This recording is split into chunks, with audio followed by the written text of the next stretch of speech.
আসসালামাইকুম মা, কেমন আছেন? হ্যাঁ, আচ্ছা, মুখের এই সমস্যাটা কতদিন ধরে আপনার মা? ধরেন 8-9 মাস। 8-9 মাস ধরে মুখের এই সমস্যাটা না? ফুলকপির মতো আস্তে আস্তে বড় হচ্ছে? আচ্ছা আচ্ছা, ঠিক আছে। এটার জন্য কি কষ্ট হয় আপনার?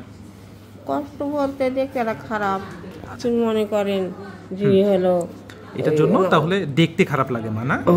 আচ্ছা ঠিক আছে, আপনার এটা নিয়ে ভয়, ভবিষ্যতে কি হয় না হয় এটা নিয়ে মেডিকেলের ভাষায় এটাকে বলে স্কোমাস সেল প্যাপিলোমা। এটা একটা benign growth, mostly non cancerous. আমাদের মুখে, ঠোঁট, হ্যাঁ, ওরাল ক্যাভিটির ভিতরে এটা তৈরি হয়। এটাতে আমরা ইলেকট্রোসার্জারি করি এবং ইলেকট্রোসার্জারি করলে এটা রিকারেন্স রেট কম এবং এটা বিনাইন গ্রোথ হওয়ার পরেও আমরা শিওর হওয়ার জন্য হিস্টোপ্যাথোলজিক্যাল এক্সামিনেশন করব, কারণ এখান থেকে স্কোমাস সেল কার্সিনোমাও হতে পারে। জাস্ট আফটার সার্জিক্যাল এক্সিশন মায়ের মুখ আপনারা যদি খুব কাছ থেকে দেখেন, মুখ একদম নর্মাল হয়ে গেছে। আমাদের মা বলেন যে কোনো কষ্ট হয়েছে? না বাবা, কষ্ট হয়নি। বলেন যে আলহামদুলিল্লাহ। আলহামদুলিল্লাহ, তাড়াতাড়ি হয়েছে। তাড়াতাড়ি হয়ে গেছে না দেখতে দেখতে?